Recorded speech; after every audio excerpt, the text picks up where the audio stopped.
Bon, merci beaucoup, Anastasia. Effectivement, je relais effectivement les remerciements, notamment par rapport au soutien des différents partenaires que tu as cités. Ça montre en tout cas l'ouverture d'esprit, l'enthousiasme à porter ce genre d'initiative et puis l'affection particulière de pouvoir participer très modestement dans cette contribution à voilà, une sorte de partenariat dans une suite un peu logique. D'ailleurs, on ne l'a pas mentionné hier, mais c'est vrai que nous avions signé il y a quelque temps un accord cadre avec l'université de Nipro et du coup, voilà, en fait, en quelque sorte, une belle continuité pour trouver des outils un peu en commun et de partage. Et donc, je renouvelle là, Anastasia, mon envie quand même de revenir, hein, de retourner en Ukraine. Et donc, j'espère que bah voilà, la prochaine fois qu'on fera quelque chose, c'est que je serai aussi emporté directement dans le territoire et que je ne resterai pas à distance parce que c'est aussi une épreuve humaine, quoi, en quelque sorte. Hein. C'est aussi le besoin de vous avoir à proximité pour partager, pour échanger, etc. Et puis pour visiter en fait cette ville qui est vraiment très attachante. Hein. J'en garde un excellent souvenir. Alors, du coup, je récapitule. Hier, donc, nous avons fait une longue introduction de la notion d'anthropocène. L'anthropocène, je le rappelle, en fait, est une notion que l'on interroge dans le cadre d'un séminaire de recherche ici à Talm, avec la philosophe Rachel Rajalu, qui est philosophe à l'école supérieure d'art et de design de Talm, une recherche que l'on mène déjà maintenant depuis 2 ans et qui s'intitule Anthropocène, usage et mésusage du monde. Et du coup, Anastasia me donne l'occasion finalement voilà, de revenir sur des conférences que j'avais données pour à la fois les prolonger, les amender et vous faire un peu bénéficier en fait de la compréhension qu'on a de ces enjeux. Donc, j'ai essayé hier de donner en fait une introduction rapide. Alors, je suis bien conscient que le temps limité relève parfois d'une grande de votre part d'une grande attention pour comprendre tous les enjeux, mais je vous invite, si vous le souhaitez, si vous le pouvez, à relayer par rapport à l'ensemble des sources qu'on va vous donner sur lesquelles s'appuient ces différents travaux. Donc, une tentative de définition à travers de ceux qui portent en fait cette notion, hein, c'est-à-dire notamment le biochimiste Paul Crutzen, et puis on a vu comment la notion s'était installée finalement dans un champ disciplinaire et surtout dans des champs disciplinaires, c'est-à-dire surtout comment les sciences humaines ont dû en quelque sorte renouveler leur perspective et être vigilante vis-à-vis notamment de la critique vis-à-vis d'un concept qui était quand même relativement large et qui, de fait de sa largeur, de sa globalité, loupait les nuances. Alors, Anthropocène, vous l'avez compris, c'est une nouvelle ère géologique et pourquoi on l'appelle comme ça? Parce que l'homme est semble-t-il, responsable du changement climatique, est une véritable force géologique, c'est-à-dire qu'il a, en quelque sorte, il s'est substitué à toutes les forces naturelles voilà, hein, qui conditionnaient quand même les transformations climatiques depuis des milliards d'années, hein, depuis que la Terre est Terre, et qu'en très peu de temps, c'est-à-dire depuis la Révolution française, en fait, il a fait un grand chambardement. Euh, et c'est là justement que j'ai envie de rebondir très rapidement avant de commencer véritablement la deuxième séance, qui est la mise en ressources de la nature, pour vous parler de l'histoire environnementale. Alors, du point de vue de l'Occident. Hein. Et puis, on finira demain sur un travail, une perspective plus économique. Alors, hier, je voudrais revenir là-dessus, c'est juste une perspective sur l'histoire des énergies fossiles. C'est vrai qu'on a, voilà, on a pris l'habitude de mettre de l'essence dans sa voiture, on a pris l'habitude d'utiliser des énergies fossiles, enfin même si finalement lorsqu'on met de l'essence dans sa voiture, on n'est pas forcément conscient de tous les circuits hein, d'extraction, de transformation, etc. On est de plus en plus conscient, à mon avis, quand même, de ces questions-là. Mais c'est vrai qu'on a naturalisé notre rapport aux énergies, c'est-à-dire que, voilà, on est conscient que, enfin, en tout cas, on ne se posait pas vraiment la question. Oui, charbon, pétrole, on sentait bien quand même que ça pouvait un peu polluer, mais que ce n'était pas fondamentalement dramatique et qu'on voilà, c'était bien comme ça. Mais en fait, le charbon, le pétrole et le gaz naturel, ce sont ce qu'on appelle des énergies fossiles, c'est-à-dire que c'est des sédimentations de matières organiques qui se sont mis en fait dans les strates de la Terre depuis des millions d'années. Hein. C'est une espèce de génie en fait de la planète vivante.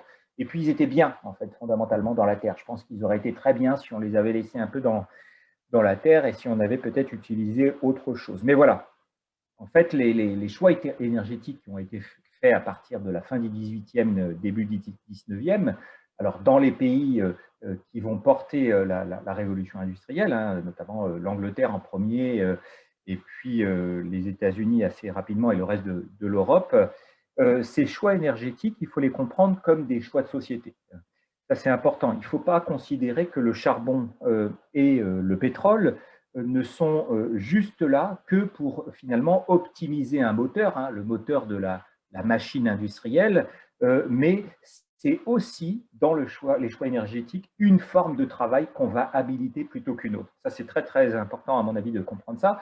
Et une forme de travail, c'est aussi une forme de vie qui a été relatée dans le cinéma expressionniste du début, par exemple, du début des années 20, par exemple. Hein, je pense au travail très intéressant de Charlie Chaplin, des temps modernes, ou des symphonies métropolitaines hein, liées allemandes.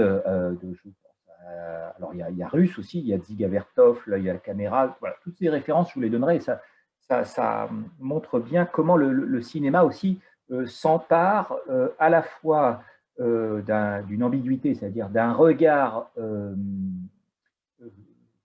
enthousiaste sur cette machine et toujours aussi inquiet. Il y a une espèce de tension permanente entre l'enthousiasme du progrès par la machine et l'inquiétude des aliénations, des formes d'aliénation que la machine entreprend vis-à-vis de l'homme, enfin, de l'homme dans le destin qu'il adresse en fait à la machine, puisque la machine, elle n'est pas consciente d'elle-même.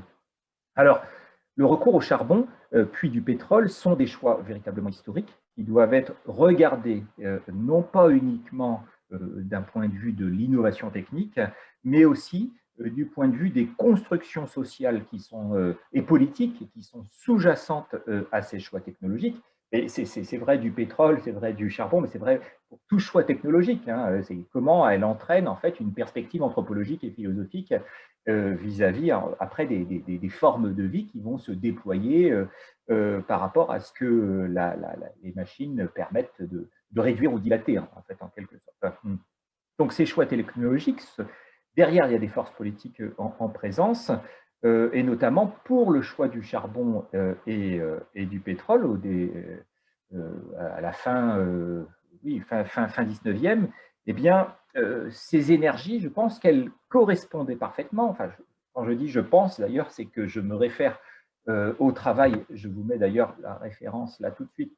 Voilà, je me réfère au très bon travail d'Andreas Malmö l'ouvrage s'intitule L'Anthropocène contre l'histoire, le réchauffement climatique à l'ère du capital. Il refait dans cet ouvrage à travers un travail étayé de recherche dans les archives, il refait un travail minutieux pour voir comment sont nés les choix stratégiques d'usage des énergies, de matériaux fossiles, plutôt que l'hydraulique ou l'éolien pour l'époque.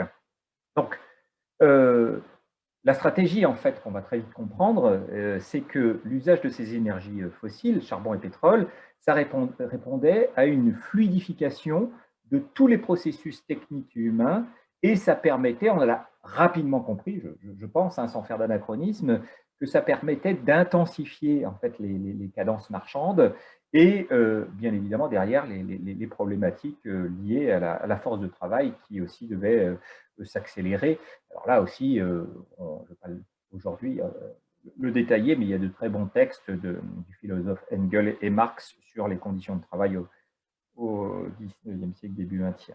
Alors, comme le montre assez bien, et très bien même l'historien Andreas Malmö, dans ses archives, il apparaît très clairement un choix stratégique, judicieux, qui vient en quelque sorte, enfin c'est l'hypothèse qu'il donne, qui est plutôt d'ailleurs crédible à la vue de ce travail.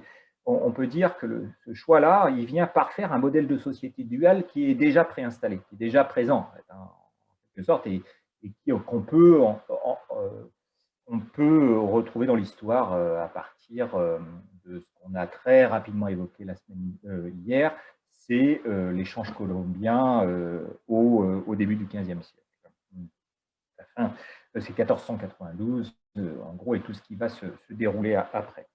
Donc en Angleterre, au début du XIXe siècle, qui est le premier en fait, pays à se lancer dans la révolution industrielle, hein, eh bien, il faut vous rappeler quand même, enfin, Andreas Malmö nous le rappelle, c'est qu'à l'époque, la moitié des industries fonctionnent très bien avec l'énergie hydraulique, hein, avec l'eau, donc une énergie donc, renouvelable, qu'on cherche peut-être dans certains cas à réhabiliter, et l'autre au charbon. Hein, on était à peu près à 50-50.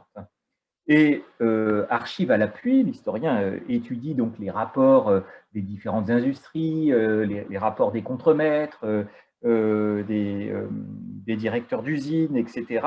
Et en fait, ce qui se passe, c'est que c'est les industriels à cette époque-là, qui utilisent quand même massivement l'énergie hydraulique, c'est-à-dire à partir de l'ensemble des rivières qui sont assez nombreuses en Angleterre, eh bien, ils n'arrivent pas à se mettre d'accord sur les investissements, parce qu'il y a des investissements à faire pour que ça fonctionne correctement. Ils n'arrivent pas à se mettre d'accord pour moderniser en fait ces structures, ces moulins, les barrages, etc. Et donc, en quelque sorte, ils vont faire le choix d'abandonner l'énergie hydraulique parce que voilà, avoir un flux continu d'eau pour avoir une industrie performante, bah, ce n'est pas facile. Hein. L'eau, vous pouvez un peu la réguler, mais ce n'est pas une technique si facile. Il faut faire des systèmes de barrage. Les entreprises qui sont en amont des rivières, eh bien, il faut qu'on les contrôle pour qu'elles ne prennent pas trop d'eau par rapport à celles qui sont en aval. Donc, il y a toute une stratégie en fait, de coopération qui aurait pu, en fait, en quelque sorte, se faire, mais qui va être abandonnée. En fait, c'est la perspective que nous donne à comprendre Andreas Malmö. Le charbon va l'emporter. Pourquoi? Eh bien, parce que les industriels, c'est comme ça qu'ils nous le présentent, vont opter pour une solution individuelle plutôt qu'une forme de coopération que demander l'eau, en fait, l'énergie hydraulique.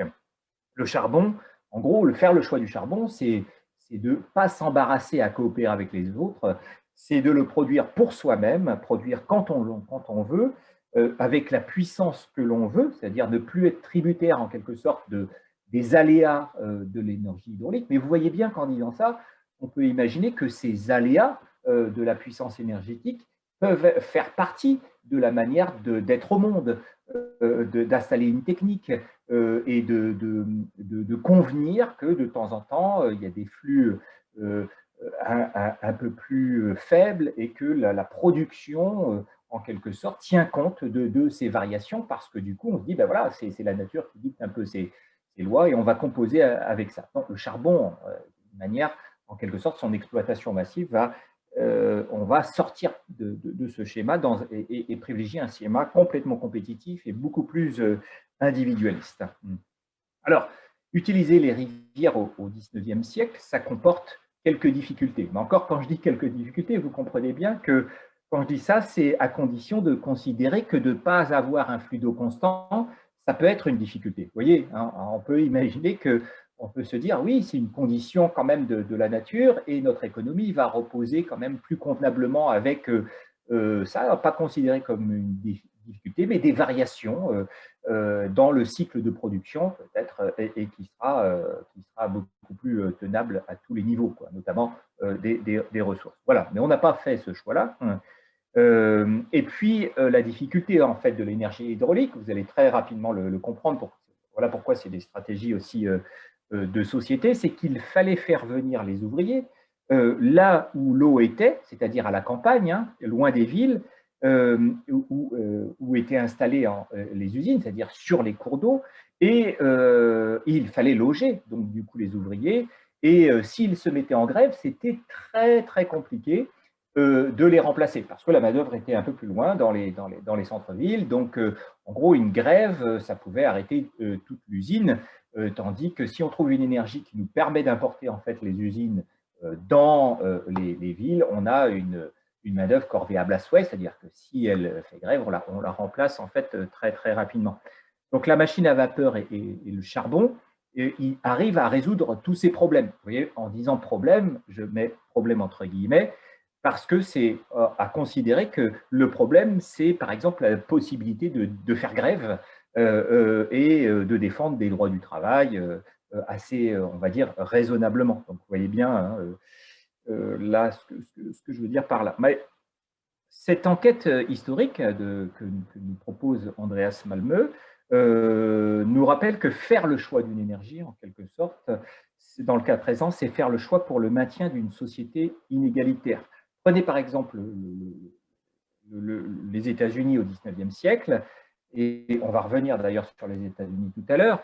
Les énergies qui alimentent les usines au XIXe siècle aux États-Unis sont encore très majoritairement éoliennes. C'est la petite image que je vous mets en haut de la diapositive et celle du bas où vous avez là bah, toute une stratégie en fait technique extrêmement bien renseignée hein, dans les archives d'éoliennes qui fonctionnent très très bien en fait, techniquement aux États-Unis. Mais pareil pour l'éolien, effectivement, on n'a pas du vent tout le temps, donc on n'a pas une pro aux États-Unis ne représente encore que, que c'est pas grand-chose en fait, hein, c'est pratiquement rien. Et en 1970, c'est à peu près 70% de l'appareillage industriel aux États-Unis qui fonctionne à base d'énergie fossile. Donc, vous l'avez compris, pourquoi on passe du charbon, en fait, des énergies hydrauliques et éoliennes au charbon, aux énergies fossiles? Eh bien, parce que, alors, on veut diversifier les énergies motrices, mais surtout, le pétrole et le charbon sont aussi plus performants en termes de compétences énergétiques, mais ils permettent, alors surtout le pétrole d'ailleurs, hein, il permet de contourner les grèves des mineurs du charbon, parce qu'à l'époque, il y avait des puissants syndicats du charbon qui permettaient d'avoir une vraie force d'opposition vis-à-vis en fait, des patrons pour bloquer la production du charbon et bloquer les usines, ce qui est moins vrai pour le pétrole. Pourquoi? Parce que le pétrole, c'est beaucoup plus fluide. Il y a besoin de beaucoup moins de main-d'œuvre, à la fois pour l'extraire, pour l'exploiter, pour l'acheminer, le transformer. Et donc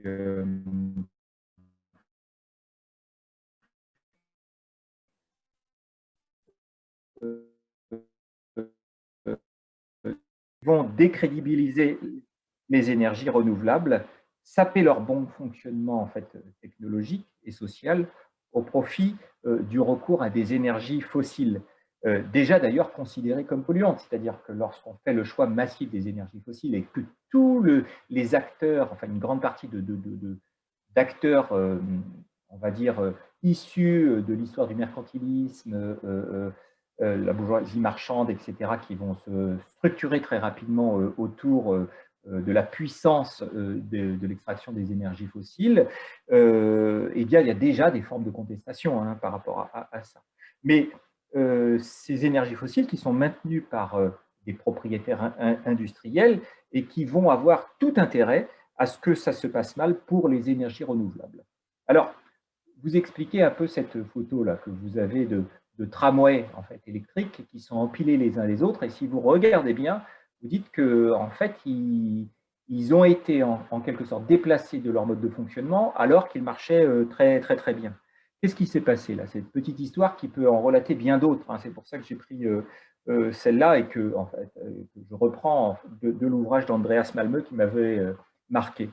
Dans les années 50, l'énergie solaire, c'est-à-dire et l'énergie électrique, avait de fortes consolidations technologiques aux États-Unis. Ça fonctionnait plutôt bien. Et d'ailleurs, un ensemble très bien constitué de tramways aux États-Unis, hein, dans plus d'une cinquantaine de villes, rutilant, donc avec des transports publics, transports en commun qui fonctionnaient parfaitement, et qui pouvaient faire pâlir de jalousie hein, toute mairie actuelle, fonctionnait très bien.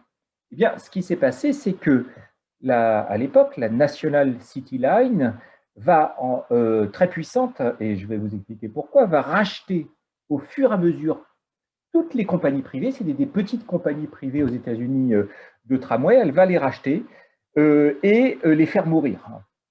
C'est ce qu'on pourrait appeler maintenant l'obsolescence programmée en quelque sorte avant l'heure, et elle va les remplacer, elle va remplacer en fait, elle va rendre caduque en fait le système électrique volontairement, elle va forcer en fait l'obsolescence de ce système, et elle va remplacer les tramways par des bus hein, au pétrole, hein, à l'essence, fabriqués par la grande compagnie américaine General Motors. Alors, cette histoire est très bien documentée, hein, vous pouvez la regarder. Et en fait, Andreas Malmö nous apprend que la National City Line était un groupement des grandes puissances qui étaient liées tout simplement aux énergies fossiles, qui avaient tout intérêt à consolider ce marché et de faire des pieds et des mains pour que les choix électriques ne puissent pas s'émanciper sur le territoire national. De qui était constituée en fait la National Line? C'était constitué de trois grands acteurs qui regroupent en quelque sorte l'ensemble du fonctionnement des déplacements des voitures, des cars, camions, etc. C'était la General Motors, qui était le constructeur en quelque sorte, la Standard Oil, qui était l'extracteur, l'exploitant du pétrole, le raffineur, et puis Firestone, vous connaissez probablement, qui était la grande entreprise de pneumatiques. Donc, il s'agence pour monter ça et pour démanteler ces affaires florissantes du tramway électrique. Alors, donc voilà, c'était un peu la passation en quelque sorte de la présentation. Comme ça, on a tous les éléments généalogiques pour comprendre en fait un peu la notion d'anthropocène et des choix énergétiques, et de se rappeler que finalement ce qu'on a actuellement, ce sont des choix qui auraient pu être pris d'autres manières, qu'on pouvait en quelque sorte, ou peut-être des systèmes en fait hybrides, mais vous voyez bien que l'histoire industrielle et l'histoire politique et l'histoire de société, c'est un peu comme ça presque, j'ai envie de dire, sont étroitement en fait, liées. Alors, l'Anthropocène, cette nouvelle ère géologique, comme nous le rappelle un peu Hubert Yves ici, l'astrophysicien, ça embarque l'histoire humaine et non humaine sans distinction hein, vers d'hypothétiques lendemains. C'est ce qu'on a un peu appris hier, et que finalement je pense que tout un chacun, lorsqu'on est traversé par l'ensemble des alertes qui nous sont données ou qu'on subit hein, directement, on commence quand même à appréhender un peu cette notion. Mais dans un article, par exemple, du Monde diplomatique, daté de 2016, Aurélien Bernier, qui est un spécialiste des politiques environnementales, rappelait que les buts du capitalisme nous dit-il, et ça rejoint un peu l'ouverture que je vous ai faite sur les énergies fossiles, les buts du capitalisme étaient incompatibles avec les rythmes de la nature. Le profit humain ne correspond pas au profit que l'on pourrait créditer en retour, en quelque sorte, de nos actions à la nature. Je le cite, dès les années 1970, nous dit Aurélien Bernier, l'écologiste américain Barry Commoner a montré que le capitalisme repose sur un principe fondamental qui le rend, difficilement vertueux pour ce principe d'un point de vue écologique. C'est quoi? Eh bien, il dit les capitaux doivent circuler librement pour s'orienter vers des activités qui procurent les meilleurs taux de profit, ne pas pêcher plus de poissons que ne l'autorise le renouvellement naturel des espèces, ne pas émettre plus de polluants que la biosphère ne peut en recycler, ne pas consommer plus d'énergie que ce que l'on peut produire de façon renouvelable. Bref, une définition possible de la décroissance, mais pas du capitalisme. Fin de citation. Alors, la question du jour et que pose l'histoire environnementale, que je souhaiterais partager avec vous, c'est qu'avons-nous réellement fait de nos liens avec la nature? Nous, c'est-à-dire les précurseurs et les acteurs de la globalisation. Alors, ce mésusage du monde que relève l'Anthropocène, c'est-à-dire au sens d'un usage excessif ou détourné d'une matière, là il s'agit de la matière fossile et tout ce qui découle avec, a-t-il fait, c'est la question, a-t-il fait l'objet de la part de ceux qui cherchaient à l'époque à coloniser, à civiliser le monde, a-t-il fait l'objet d'une autocritique et en quelque sorte à contester cet ordre des choses qui commençait au fur et à mesure à s'installer et que l'on pourrait résumer comme ceci, c'est-à-dire la marche écrasante du progrès, la forte croyance d'une mission civilisatrice des colons et une conception, c'est vrai, relativement édénique et sauvage de la nature, de cette nature qu'on rencontrait et qu'on colonisait, à la star aussi des personnes auxquelles on se confrontait, au service d'un projet humain qui était tenu par les Occidentaux. Comment donc, du coup, les résistances se sont manifestées et structurées vis-à-vis des projets coloniaux qui assimilent les ressources naturelles à peut-être une sorte d'opportunité marchande comme une autre. Et à partir de qui et à partir de quoi se forment les premières consciences écologiques dans cette fortune un peu ou infortune civilisationnelle? Comment les résistances ont-elles émergé? C'est les questions qu'on va essayer de soulever. Alors, bien évidemment, l'anthropologie et l'ethnologie auraient des enseignements précieux à apporter à cette histoire environnementale, mais ou aussi, par exemple, ce qui pourrait être intéressant, c'est relire à l'aune de nouvelles compréhensions qu'on a maintenant des chantiers, par exemple, de passeurs de culture, comme l'architecte Bernard Rudowski, qui, en son temps, c'est-à-dire dans les années 60, a su interpeller les architectes modernes, les architectes technicistes, en présentant l'enseignement de l'architecture vernaculaire qu'il était allé observer aux quatre coins du monde et qu'il avait restitué d'abord avec beaucoup de succès d'ailleurs au Metropolitan Museum de New York dans les années 60, et puis une exposition sur l'architecture vernaculaire qui avait, je crois, voyagé pendant une dizaine d'années dans une centaine de pays. Donc, il y a eu probablement un impact intéressant qui serait à revisiter.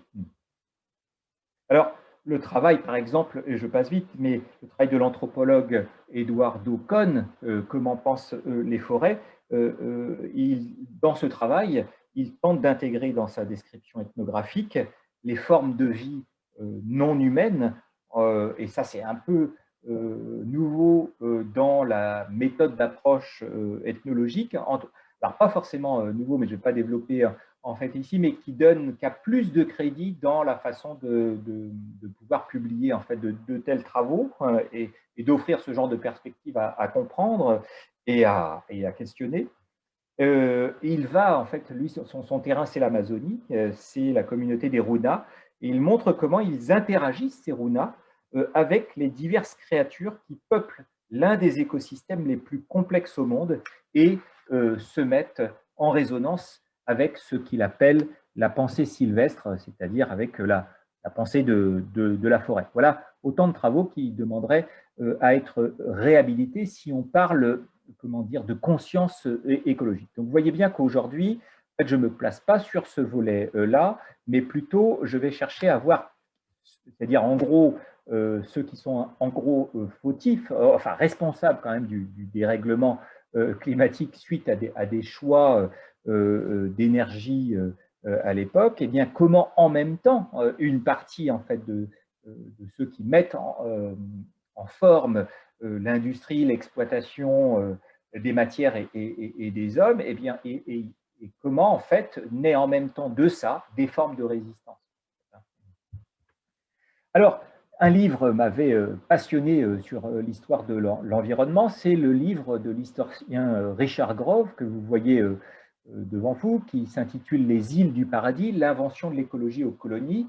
Pourquoi? Parce que c'est un livre critique qui revient sur le discours habituellement entendu ce qu'on appelle des Western Studies, ou de l'histoire un peu occidentale, d'imaginer que la conscience écologique du point de vue des Occidentaux était née aux États-Unis. Je vais revenir sur ce volet parce que c'est intéressant. Et puis ensuite, on finira sur les États-Unis du 19e siècle. Alors, une des hypothèses de ma première intervention sur le début de l'Anthropocène, je suis allé un peu vite hier dessus, mais c'était ce qu'on a appelé, rappelez-vous, le début de l'Anthropocène. Une des hypothèses, c'était de le faire débuter sur ce qu'on appelait le grand échange colombien, une expression inventée par l'historien américain Alfred Crosby en 1972, et deux chercheurs britanniques qui sont Mark Maslin et Simon Lewis proposaient de retenir la date du début de la conquête des Amériques par Christophe Colomb,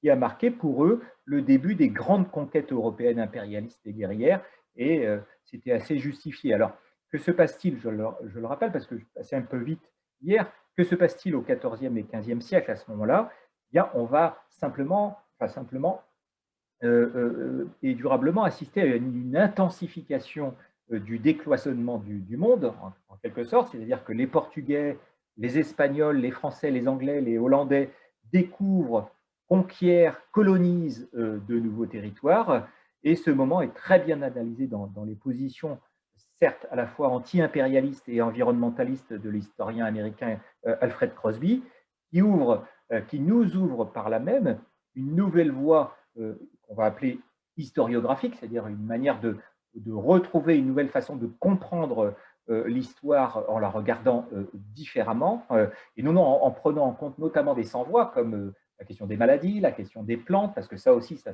s'échange. Donc, il va prendre en compte voilà, les non-humains dans ces échanges, les plantes, les légumes, les animaux, etc. Alors, du coup, que se passe-t-il dans le temps des colonies? Puisque Richard Groff nous dit si on doit travailler sur une conscience en fait de l'écologie, parce que l'Anthropocène, si je viens à cette question de l'histoire de l'environnement aujourd'hui, c'est que l'Anthropocène nous fait croire dans ce récit, un peu comme une fable, que la conscience écologique naîtrait au début du XXIe siècle, lorsque le débat apparaît vraiment dans le champ public et qu'il devient permanent, et de plus en plus urgent, etc. Alors, les historiens se sont très rapidement emparés de cette question, et non seulement au XXe siècle, on trouve alors ce qu'on dirait maintenant des lanceurs d'alerte, mais on en trouve également au XIXe, voire au XVIIIe. Donc ces critiques, elles sont tout le temps existantes. Donc, que se passe-t-il dans le temps des colonies? Alors, c'est l'historien Richard Grove, dans cet ouvrage intitulé « Les îles du paradis », qui nous donne quelques informations éclairantes à ce sujet. Je le cite sur les origines du projet. Il nous dit que l'émergence au XVIIe siècle d'un nouveau type de structure capitaliste. Il nomme cette notion déjà donc à partir, voyez, du XVIIe siècle.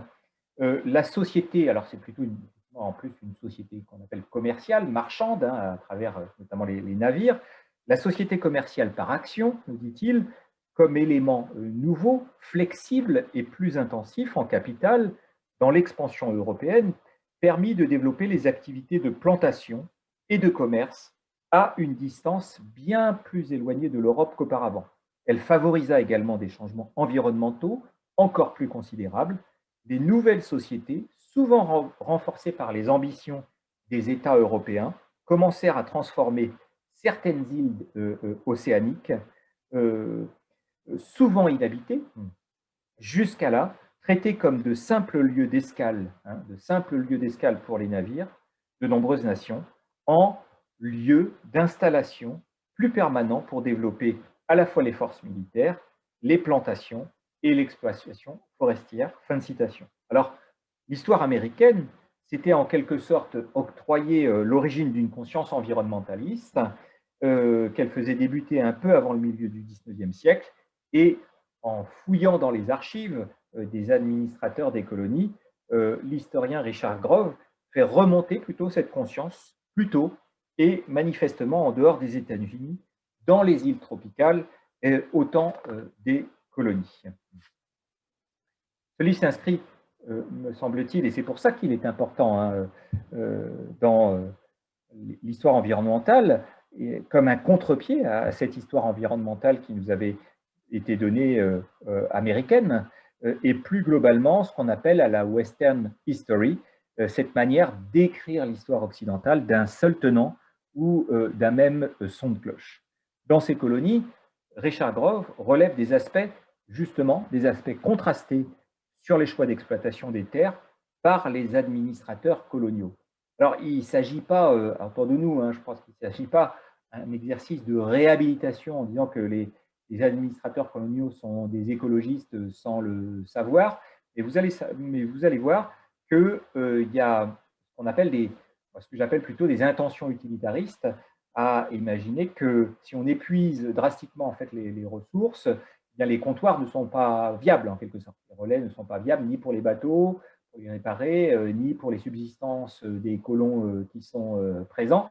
Et donc, il y a des stratégies en fait de connaissances qui sont utiles finalement à la connaissance et au fait de faire perdurer en fait en quelque sorte, de valider ces comptoirs. Donc certains d'entre eux, administrateurs de ces colonies, mirent très clairement en place des modes d'exploitation que l'on pourrait qualifier maintenant de développement durable, c'est-à-dire régénérer pour avoir des ressources sans interruption. Grâce à la présence de médecins dans ces colonies, et de scientifiques et de naturalistes qui sont engagés aux côtés des marins dans les expéditions et d'autres exploitations du monde, et portés par une forte tradition à l'époque hippocratique, c'est-à-dire que l'environnement est étudié sous l'idée de c'est un facteur de maladie, donc il doit en quelque sorte être un lieu d'étude, et également physiocratique, c'est-à-dire que les physiocrates, on pourrait dire c'est la genèse en quelque sorte de l'économie.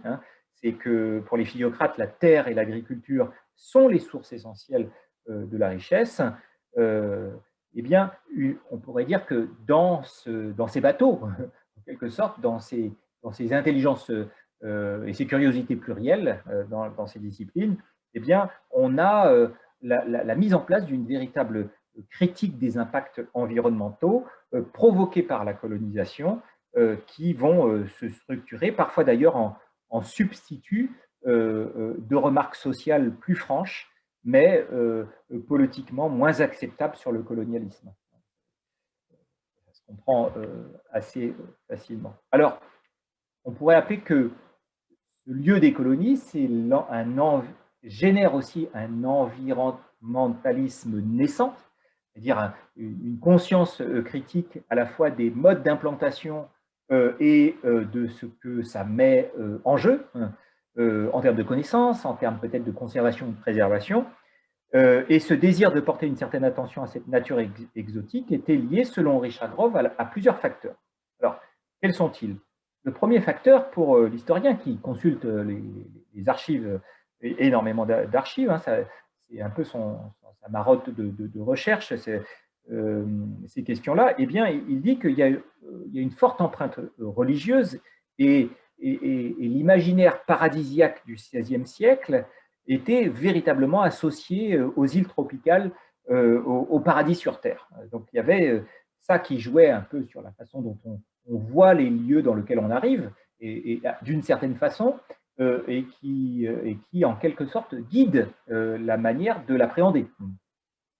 En effet, il faut imaginer que lorsqu'on arrive, la nature est abondante. En apparence, on la voit peu transformée. En apparence, parce qu'il est fort probable que si elle est habitée, elle est déjà en fait transformée, mais on la considère comme un Éden dès le départ. Donc peu transformée par les autochtones, et elle se prête très très rapidement à ce récit édénique, hein, et au récit des dominants, en quelque sorte. C'est-à-dire que on y voit une situation hors du temps moderne lorsqu'on arrive sur les îles.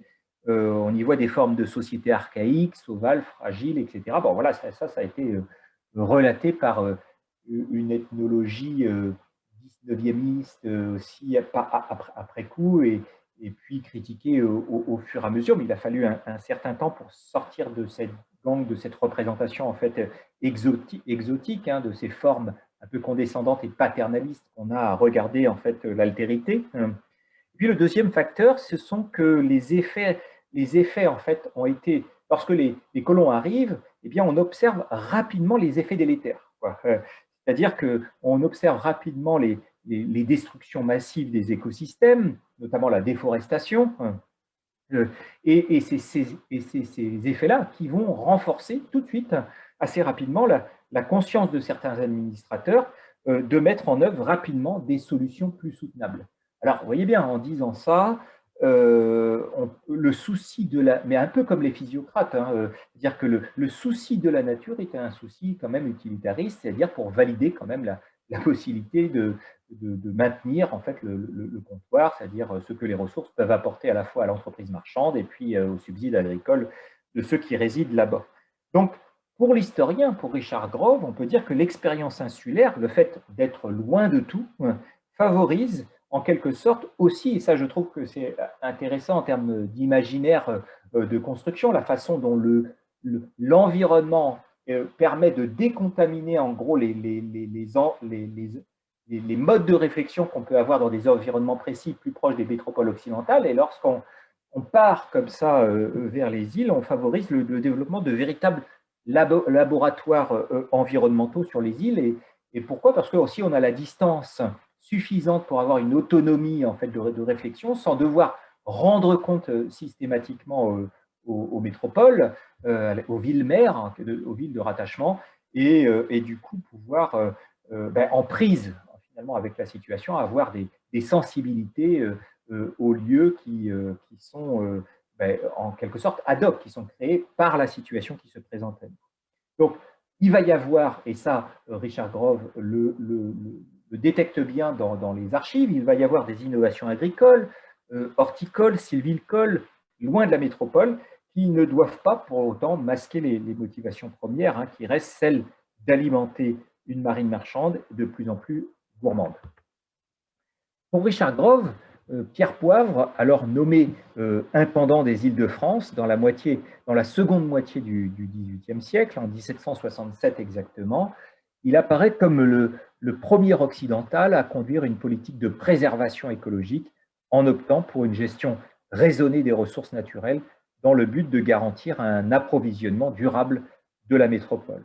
Il n'est pas insensible, cet administrateur, à l'idéal rousseauiste qui marquait un peu les esprits, et il tente également de modérer les excès des planteurs dans l'usage des terres afin qu'une certaine idée de nature insulaire soit préservée.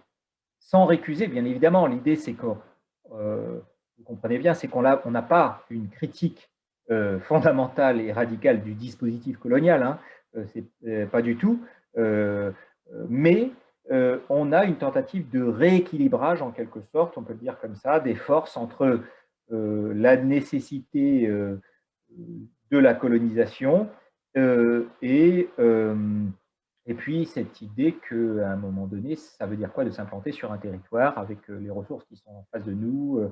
Voilà, c'est un peu dans, voilà, dans cet équilibre un peu à avoir. Alors,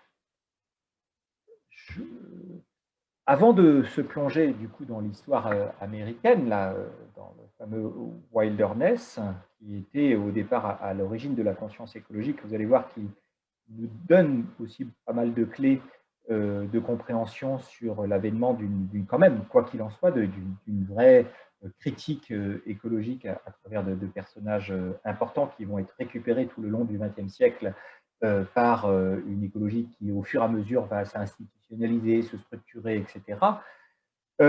Juste vous rappeler que dès la fin du XVIe siècle et jusqu'au XIXe siècle, se met en place en Europe une sorte d'économie de la nature. Ça, c'est important à comprendre, et notamment par les physiocrates. C'est-à-dire, les physiocrates, hein, c'est ceux qui voient la nature comme une puissance, hein, comme une ressource qui nous permet, en fait, en quelque sorte, de parfaire le destin, la puissance humaine. Hein. Et du coup, ces physiocrates vont mettre en place, enfin, vont chercher à mettre en place, et vont plutôt réussir d'ailleurs, un véritable ordonnancement de la nature. C'est la photo que vous voyez là, c'est une planche du naturaliste Carl von Linné, qui est suédois, et qui va chercher avec d'autres naturalistes, et c'est ça, en gros, un peu le mode d'emploi de la physiocratie, c'est ils vont chercher à classer la nature, classer les espèces, classer les milieux, systématiser l'ordonnancement des milieux vivants, afin de stimuler certains échanges commerciaux, en gros. C'est-à-dire qu'en gros, on crée un grand magasin de connaissances pour pouvoir au mieux l'utiliser. Et c'est bien, dès le départ, une visée utilitariste qui s'installe pour servir les projets humains, c'est-à-dire que le souci de la nature, qui naît dès on va dire, XVIe siècle, c'est un souci plutôt utilitariste qui doit viabiliser en quelque sorte le projet humain. Pour le viabiliser, eh bien, on doit inventorier toute cette nature. Les planches sont magnifiques, mais elles relatent quand même ce projet d'inventaire. Dans l'idée notamment, par exemple, de comprendre la fertilité des sols, l'acclimatation des espèces exotiques, voilà, on a besoin de cette ingénierie savante du mode de fonctionnement en fait, du vivant. Donc l'idée progressive qui se met en place à l'époque va être de subordonner la nature aux lois du marché. Il faut comprendre que dans beaucoup d'endroits en Europe, on assiste à partir du XVIIIe siècle, un peu avant, et il va se mettre en place au XIXe siècle, à une sorte de ce qu'on va appeler, ce que les historiens appellent une privatisation des terres et une marchandisation des terres. Hein. Ça, c'est le travail notamment de Karl Polanyi, qui jusqu'alors a été utilisé pour, par exemple, les terres en Angleterre, pendant très longtemps, ont été utilisées pour du pâturage, des droits de passage, c'est-à-dire qu'il y avait des propriétaires qui permettaient à tout un chacun d'utiliser les terres pour faire paître leurs animaux, parce qu'il n'y avait pas de barrière, en quelque sorte. On avait même le droit d'utiliser en fait du bois de chauffe. Donc, en gros, c'était des communs dans lesquels il y avait une utilité collective et on se souciait les uns les autres de ne pas épuiser en fait cette ressource collective et de pouvoir en gros coopérer pour qu'elle nous rende service. Eh bien, tout cela va disparaître sous l'effet de ce qu'on appelle des enclosures hein, en anglais, c'est-à-dire la fermeture de tous ces terrains. Hein, on va fermer tous ces terrains. On va abolir les droits de coutumiers qui étaient à l'époque. Et ces enclosures sont bien connus, notamment en Angleterre, par exemple. Et les inquiétudes des économistes sur la nature au XIXe siècle, il y en a, mais elles sont davantage liées, la nature est vue plutôt comme la possibilité de la perdre ou de subir des pénuries en quelque sorte, et donc en quelque sorte de la baisse de la compétitivité possible, et pas sur les qualités intrinsèques ou sur ce qu'on appelle maintenant les services écosystémiques, par exemple, qu'elle peut nous apporter. Donc s'il y a dégradation, en fait, le souci de la dégradation de la nature, c'est vu à cette époque-là davantage pour dire mais comment on fait pour continuer un ordre commercial ou marchand, etc. Donc la nature est bien présente dans les réflexions des économistes à l'époque, mais comme simple cadre qui limite l'action et les désirs d'expansion des activités humaines. Et donc, du coup, tout l'intérêt, c'est de le comprendre et pouvoir, en quelque sorte, supplanter cette limite pour passer à des modes d'exploitation importants. Alors, rapidement, si on passe au cas américain, c'est intéressant de regarder le révélateur du cas américain au XIXe siècle. La façon dont les Américains, en fait, avec ce très très beau tableau que je reviendrai tout à l'heure dessus, la façon dont les Américains au XIXe siècle ont conçu leur rapport à la nature, c'est finalement assez simple et symptomatique des sentiments contradictoires que l'on peut avoir lorsqu'on se pense comme premier sur un territoire et que l'on va instinctivement et de manière probablement assez commode qualifier comme sauvage tout ce qui se présente à nous. Tout d'abord, on va chercher à domestiquer à tout prix le lieu en le transformant à notre image, en tout cas en le conformant à une certaine idée de sécurisation, en fait, en quelque sorte, de notre territoire, le conformer à nos techniques, à nos croyances. Et donc, c'est une nature qu'il faut transformer lorsqu'on arrive, qu'il faut dompter. Ce n'est pas très différent, en fait, de l'histoire coloniale que je viens rapidement de vous brosser, mais il faut donc redresser les fleuves, éventuellement, si on va avoir besoin. Ou, en tout cas, tout ça sera bien décrit dans une formule assez ambiguë hein, de Whitman, enfin ambiguë, qui montre bien en fait cette nécessité de se faire une place dans cette nature sauvage. Whitman, au XIXe siècle, chante, je le cite, le chant de la hache, vous voyez, et qui abat les arbres pour frayer finalement la voie à la vision du futur de ces colons qui viennent s'installer dans ce nouveau territoire.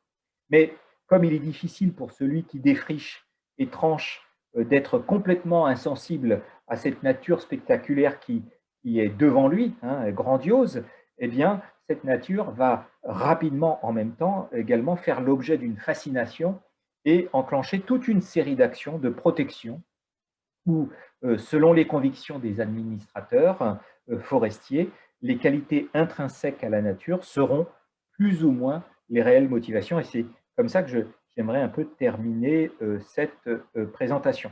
Alors, cette configuration de la nature envisagée comme sauvage, envisagée entre guillemets, hein, parce qu'on y voit une nature vierge de toute emprise humaine, ce qui n'est pas tout à fait quand même vrai dans la mesure où il y a aussi toute des autochtones qui sont déjà là sur le territoire et qui savent stratégiquement l'utiliser à bon escient, en quelque part. Et indépendamment des sensibilités de chacun, la place d'emblée d'un idéal plutôt ahistorique, c'est-à-dire qu'on voit la nature comme quelque chose d'immobile et d'éternel, qui doit être sous cette forme qui se présente à moi, là, au moment où je suis là, et qui doit être resté sous cette forme-là, et complètement ahistorique et complètement apolitique, c'est-à-dire que du coup, en disant ça, on n'y voit absolument pas les liens que les communautés autochtones indiennes, notamment, ont déjà, à la fois dans leur histoire religieuse, culturelle, ont déjà tissé avec les lieux. Cet idéal de pays géologiquement merveilleux vient satisfaire, c'est vrai, une attente d'un récit national fondateur, c'est-à-dire qui vient glorifier l'action de pionniers. C'est vrai que rapidement, les historiens disent souvent que lorsque ces pionniers, ces colons en fait, arrivent aux États-Unis, ils ont très rapidement compris que l'histoire qui pouvait les fondatrice un peu qui pouvait leur donner une véritable identité hein, de cette histoire. C'était pas bien évidemment la pierre, hein, puisqu'il fallait construire. Donc l'Europe avait en fait cette histoire à travers la pierre, et l'Amérique à la VL, de son côté, les séquoias géants et les grands canyons, c'est-à-dire cette histoire d'une nature vierge. Donc il y avait aussi cette fascination sur la construction d'un récit mythique. Ici, vous avez devant vous les peintres, notamment George Catlin et Thomas Paul, qui participeront chacun à leur manière, à près d'un siècle d'intervalle, à populariser et à entretenir le concept de wilderness, hein, c'est-à-dire cette nature considérée comme sauvage, pour définir ce qui fonde l'identité américaine, mais vous voyez bien, l'identité américaine de ceux qui arrivent tardivement aux États-Unis, parce qu'il y a plein d'autres personnes avant. Et c'est donc finalement, sans plus de formalité, que deux modes d'approche vont pouvoir œuvrer de concert aux États-Unis. D'abord, la course aux grands travaux d'équipement qui marquent profondément le territoire et qui vont s'emballer au XXe siècle, et la mise en place, de l'autre côté, d'un mode de protection de la nature qui est hérité des conquêtes, mais également d'un courant intellectuel qu'on appelle le transcendantalisme, alors mené par le philosophe Ralph Waldo Emerson, mais surtout par quelqu'un qui a été très proche d'Emerson et que vous connaissez peut-être parce que ses lectures se sont popularisées dans le champ public. Il y a plusieurs versions du travail d'Henri David Thoreau, philosophe issu de cette veine du transcendantalisme. Et Henri David Thoreau, il sera connu par rapport à ce livre-là que vous voyez dans une édition ancienne, intitulé Walden ou la vie dans les bois, d'ailleurs que de nombreux écologistes américains ou un peu partout sur la planète vont reprendre pour créditer en quelque sorte les perspectives qui sont données. Donc pendant 2 ans, en fait, ce qui va se passer et qui va influencer les courants écologistes, c'est Walden, Henri David Thoreau se retire de la vie publique en quelque sorte dans cette petite cabane qu'il va autoconstruire et se rapproche de la forêt. Alors, dans ce mouvement-là, il faut le comprendre, ce retirement, c'est non pas pour s'exclure de la société, mais c'est pour la comprendre avec un peu de distance. C'est-à-dire qu'à partir de là, il va réappréhender énormément de mécanismes de pensée qui sont extrêmement liés avec l'autosuffisance, l'autogestion, etc.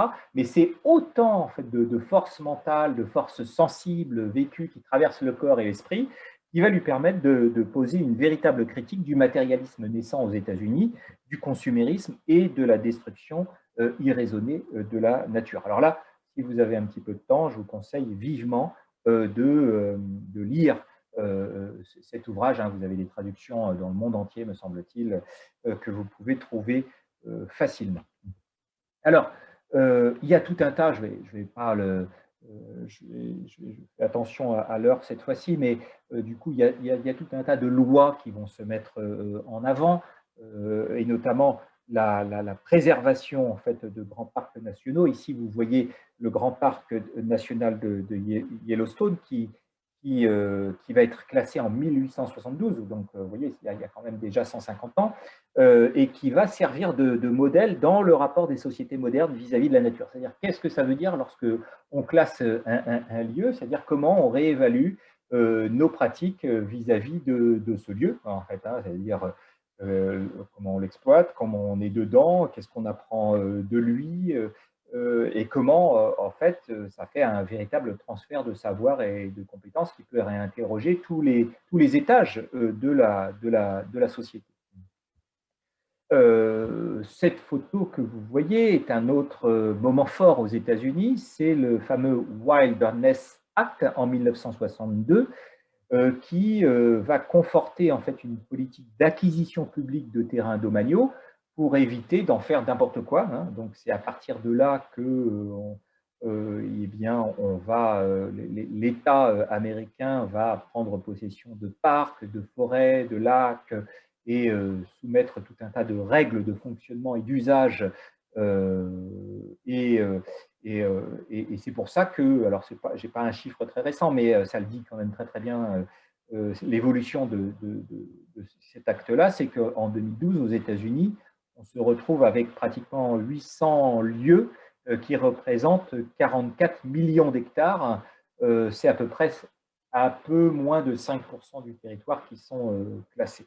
Mais je ne m'attarde pas, mais vous voyez dans cette photo, par exemple, c'est que dans cette préservation et sanctuarisation, alors pas sanctuarisation, mais dans cette préservation et conservation des forêts, se met en place aussi des rapports, on va dire, qui posent question sur la façon dont on va voir en fait cette nature, parfois comme une sorte d'amusement, en fait, d'éveil par l'amusement. Mais cette photo, elle vous montre aussi que le classement de de celui-là va attirer et va susciter la convoitise d'entrepreneurs du tourisme, qui va quand même poser aussi des problèmes de confrontation entre la préservation des animaux sauvages et la place du regard, puisque tout le monde veut faire partie en fait de cette expérience de traversée du sauvage, et ça crée quand même des ambiguïtés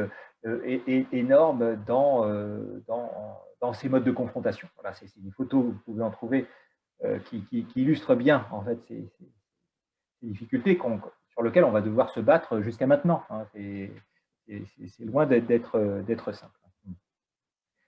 Parce que voilà, vous savez bien, le tourisme de masse entraîne des problématiques de déséquilibre des sols, déséquilibre des écosystèmes qui sont déjà fragilisés. Et puis surtout aussi, ah oui, c'est ça aussi, c'est-à-dire que souvent, en fait, on a une idée de la nature qu'il ne faudrait pas changer. C'est-à-dire que les touristes attendent quelque chose d'une nature conforme à leur idée. Et donc, il faut artificialiser l'idée d'une nature immobile, sans compter le folklore autour des animaux. Ou alors, on a même demandé à des Indiens de réifier en fait le folklore qu'ils avaient abandonné depuis un certain temps, juste pour le plaisir jouissif d'une masse de touristes. Et donc, voilà, ça pose à plein d'endroits des questions qu'on n'a pas le temps là de. Mais je voulais juste vous sensibiliser à ça. Alors, on finit très rapidement sur ça, pas que sur eux, mais ici, vous avez deux personnages importants, Gifford Pinchot à gauche et John Muir. Le premier, c'est, on va dire, c'est ce qu'on appelle, il incarne le courant du conservationnisme, pardon, étant entendu que la nature, pour ce monsieur, doit d'abord servir les projets humains par le biais du maintien du renouvellement des ressources. C'est un pragmatiste, il dit oui, je veux bien, en fait, la nature, je suis bien conscient qu'il faut en avoir une conscience, mais elle doit quand même, je suis désolé, mais servir quand même les projets humains. Et du coup, si on doit l'exploiter, il faut effectivement le faire quand même dans une forme soutenable, mais pas voilà, doux rêveuse, etc. Et donc, on a besoin du bois pour nos industries, donc sachons rendre soutenables les forêts et donc en quelque sorte les exploiter convenablement, c'est-à-dire si on les coupe, il faut qu'on en replante derrière et dans des temps raisonnables. Mais voilà, donc ça c'est une première forme. Et ces deux personnages qui vont sans cesse se confronter. Et puis John Muir qui a une position beaucoup plus radicale, qui va influencer les pensées de Hermes, notamment beaucoup plus tardivement, les pensées radicales de l'écologie. John Muir, qui a d'ailleurs une filiation assez intéressante avec le transcendantalisme et Henri David Thoreau, eh bien lui, il incarne une voix beaucoup plus engagée, qui n'est pas une voix qu'on appelle conservationniste, pardon, mais une voix préservationniste. Alors voilà, c'est juste des nuances, mais qui sont importantes parce que ce n'est pas du tout la même façon de considérer les choses. Alors, il faudrait avoir les gens en face de nous pour pouvoir le discuter, mais voilà, il est du côté plus radical, c'est-à-dire que lui, il fait vraiment passer le respect de la nature avant les intérêts mercantiles des humains. Et s'il y a besoin, par exemple, de sanctuariser un lieu, on le fera, c'est-à-dire sans approche, sans usage du coup humain, pour que la nature puisse exister par elle-même voilà, sans la place de l'homme. Donc, version plus radicale. Alors, je ne vous parle pas de cette photo, même si elle est intrigante. Je vous mettrai par contre les informations nécessaires pour comprendre. Je le dis rapidement, c'est ce qu'on appelle au XXe siècle aux États-Unis, il y a eu des effets climatiques qui sont très très proches, en quelque sorte, des catastrophes que l'on subit actuellement. Et là, on est en à peu près 1930. Hein.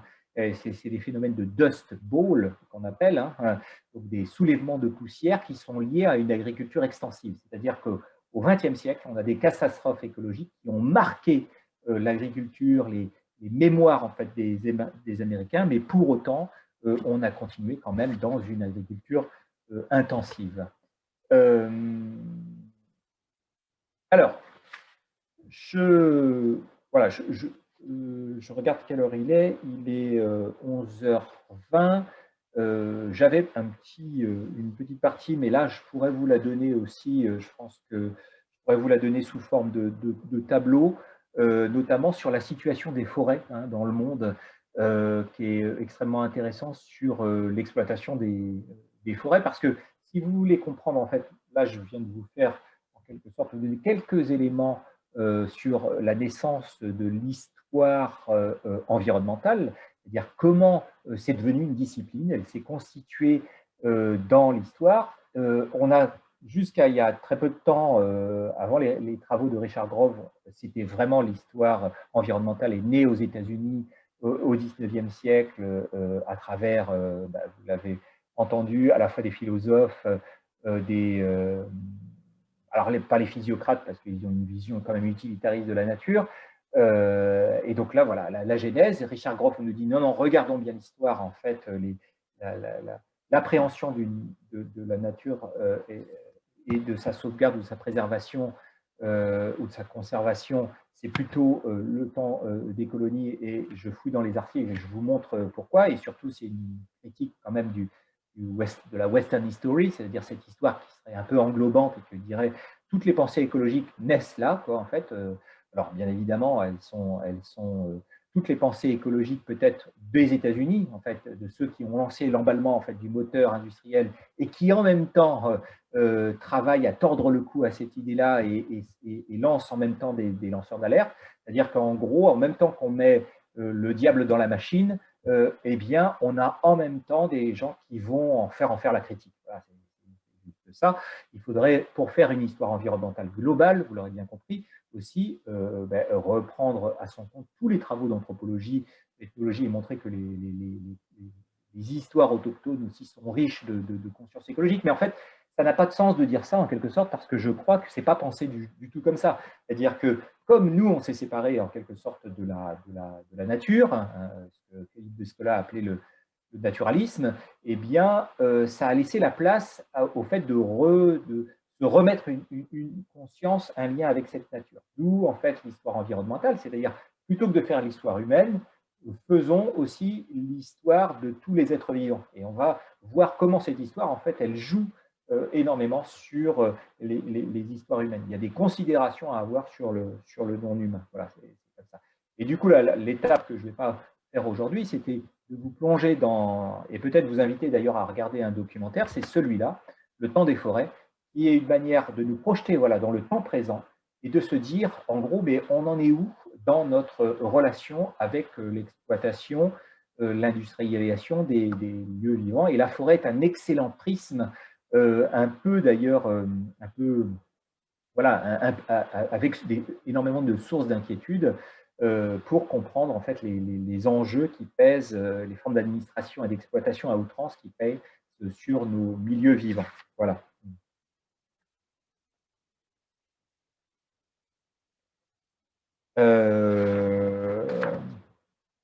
Alors, voilà, juste en deux mots, peut-être cette conclusion, et après je peux, si vous voulez, passer un petit peu de temps à vous parler du temps des forêts ou d'autres choses, mais l'idée aujourd'hui, ça n'a pas été pour moi de courir après une vision bucolique, naïve et idéalisée de la nature, vous l'aurez compris. Son exploitation intensive comme sa sanctuarisation, c'est-à-dire il faudrait absolument ne rien toucher, me semble que ce sont deux faces d'une mécompréhension et d'une méconnaissance vis-à-vis des lieux à tisser, ce qu'on pourrait appeler d'une méforestation, si on parle du cas des forêts. Le récent dossier papier de France Culture, récent dossier, je crois que c'est le dernier dossier de France Culture. Je mettrai aussi les références sur le site internet, intitulé « Les revanches de la nature, quand plantes et animaux n'en font qu'à leur tête ». Eh bien, ce récent papier pointe du doigt des tentatives qui, sous couvert d'une rhétorique écologique, montre nos difficultés pour sortir de perspectives instrumentales et gestionnaires vis-à-vis du vivant. Animaux et plantes sont encore difficilement perçus comme de véritables cohabitants. Comme le rappelle de manière un peu facétieuse la philosophe Joëlle Zask, les animaux des villes en savent plus sur nous que sur nous, ils apprennent de la vie urbaine, s'adaptent, se réorganisent. Donc on ne s'invente pas une relation du dimanche avec la nature pour s'en refaire une alliée. Les villes, par exemple, accueillent des animaux sauvages, des renards à Londres, des hérissons à Paris, des hyènes à Harar en Éthiopie. Cela pose certes des problèmes de cohabitation, des réflexions sur les aménagements aussi, notamment je pense aux corridors écologiques, mais aussi probablement des problèmes de régulation de population. Réensauvager nos vies urbaines, on entend beaucoup parler de réensauvagement, oui, probablement, mais à condition d'identifier autant les besoins des animaux que ceux des humains et de conserver de véritables frontières. Et alors là, la notion de la frontière en philosophie, elle est extrêmement intéressante à revisiter, hein, c'est-à-dire comment ce sont aussi des espaces médians, de médiation, et qui à la fois garantissent des formes d'intégrité de nos altérités, mais garantissent aussi des formes d'intérêt commun dans nos différences. Voilà, merci beaucoup pour votre attention, et puis je suis disponible à vos curiosités, à vos questions. Voilà, je vois, Anastasia, tu dois voir peut-être comme nous qu'on a été rejoint par Didier Cornille, et ça c'est une bonne surprise aussi. Didier Cornille est designer, a été longtemps designer et donc a été longtemps enseignant à l'école des beaux-arts de Talm, et Didier travaille régulièrement, il publie des livres alors pour enfants, mais pas simplement d'ailleurs en fait, hein, parce que ce sont des livres dessinés de grande qualité sur des problématiques environnementales, et je crois que le dernier en date est sur notamment le jardin. Voilà, je ne sais pas si Didier peut prendre la parole facilement, mais voilà, c'est peut-être on pourra mettre d'ailleurs une ou deux références, Anastasia, du travail de Didier aussi, parce que je pense que c'est aussi des canaux intéressants, en fait, l'observation, le dessin. Il a travaillé notamment sur la place des jardins en ville, voilà, sur pas mal de problématiques. Didier, si tu veux prendre la parole, n'hésite pas à désactiver ton micro et nous parler un petit peu de tes derniers ouvrages. Bonjour. Bonjour Didier. Oui, on t'entend bien. Bonjour Miguel. Bonjour. Bon voilà, écoute, je prends au sort cette communication. J'espère, je n'ai pas pu la suivre en fait entièrement. Je serai bien sûr au poste demain matin pour la suite de cet exposé, de cette suite d'exposés qui me paraissent tout à fait passionnants et d'actualité. Effectivement, j'ai travaillé sur les innovations dans la ville, et puis je viens de publier un livre sur les jardins qui exprime notre besoin de nature et qui montre qu'aménager l'espace, notamment la végétation, mais pas toujours, c'est tout de même une spécialité, et c'est quelque chose d'important. Voilà. Donc, je suivrai avec beaucoup d'intérêt cet échange qui se déroule entre la France et puis, si je comprends bien, l'Ukraine. C'est ça? Tout à fait, Didier. Je pense qu'on va en parler avec nos partenaires de l'Alliance française Nipro, mais je pense que ça pourrait être intéressant d'avoir voilà, quelques de tes ouvrages, certains de tes ouvrages dans la médiathèque, la bibliothèque de l'Alliance française en Ukraine. Comme ça, les étudiants et les étudiantes pourront en profiter aussi. Voilà, oui, je peux. Alors, moi, je connais les travaux de Didier qu'on suit avec mes enfants, mais je trouve que c'est une porte vraiment ouverte à des formes de curiosité qui sont complètement en lien avec les problèmes environnementaux, et le dessin a une valeur heuristique, je pense, extrêmement nuancée, judicieuse et qui pas du tout dogmatique.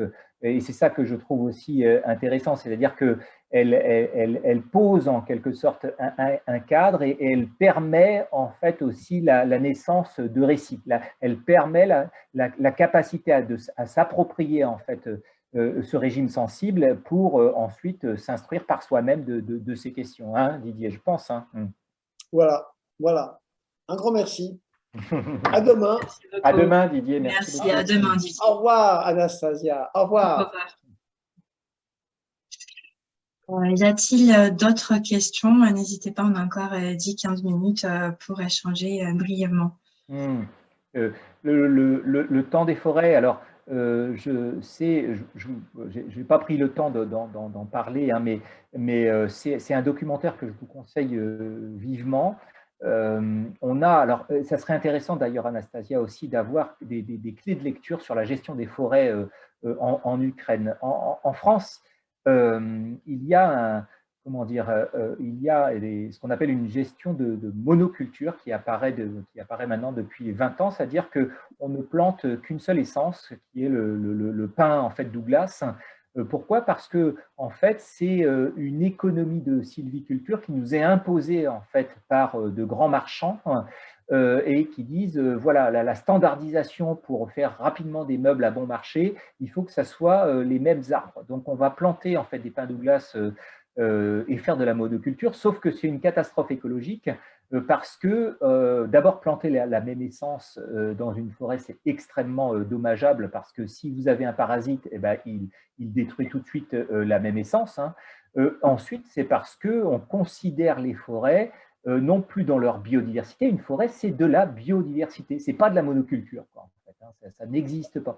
Donc on ne peut pas voilà, comment dire, construire des forêts à l'image d'un produit industriel voilà, aussi simple que ça. Et le temps des forêts, c'est une enquête auprès des personnes qui travaillent à l'ONF, l'Organisation nationale des forêts, auprès de scientifiques, auprès d'associations qui militent contre la préservation, la vie voilà, cohabitante en quelque sorte des forêts dans leur biodiversité et nous épargner un système industriel de gestion. Pareil, je vous enverrai en fait des vidéos pour vous montrer qu'actuellement, il y a des engins industriels monstrueux qui sont capables de couper un arbre en à peu près 10 secondes, de le débiter et de le couper en très peu de temps. Donc, on a une puissance comme ça prométhéenne de domination de la nature qui fait froid dans le dos, quoi. Je vais tâcher peut-être de réfléchir avec mon équipe pour qu'on puisse regarder ou visionner ensemble la semaine prochaine. Ouais. Ah ouais. Sachant que demain, juste pour clôturer ta session, demain soir, dans nos locaux à Dnipro, on va visionner ensemble le film canadien documentaire sur l'Anthropocène. L'Anthropocène, à l'époque humaine, je me rappelle très bien, tu l'as recommandé à plusieurs reprises.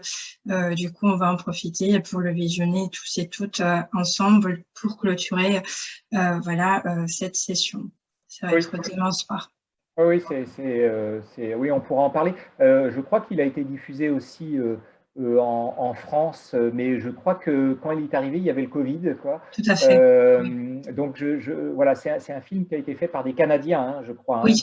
Et en fait, ce qu'ils ont fait, dommage que ce ne soit pas fait en France ni dans d'autres pays francophones, ils ont développé tout un système éducatif, tout un programme éducatif autour de ce film pour les établissements scolaires, les établissements, je crois que c'était les collèges ou les lycées, pour ne pas dire de bêtises, mis un kit scolaire voilà, pour les enseignants, les enseignantes dans les écoles de Canada voilà, afin d'accompagner ce film.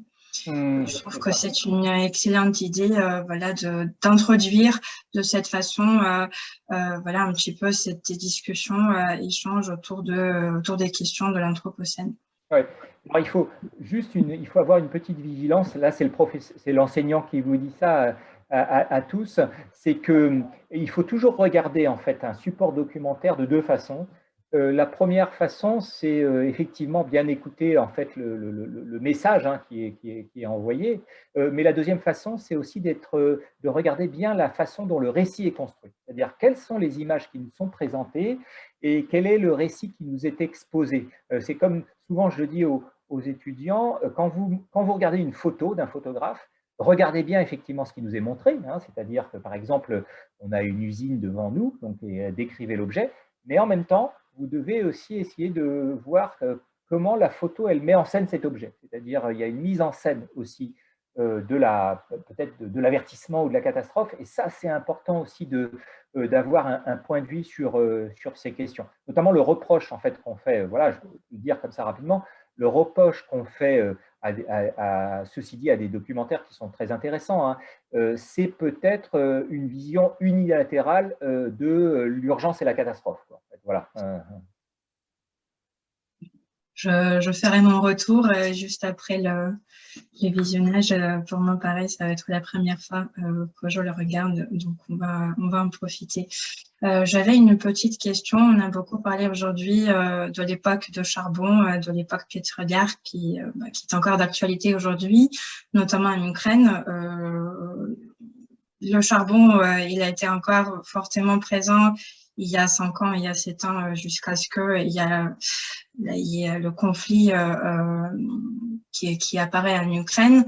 Et la question pétrolière en France, notamment par les grands groupes tels que Total, j'aimerais quand même le mentionner. Le rebranding qu'ils ont fait à peu près il y a 1 mois en disant qu'on va passer aux énergies vertes. Moi, personnellement, je n'y crois pas.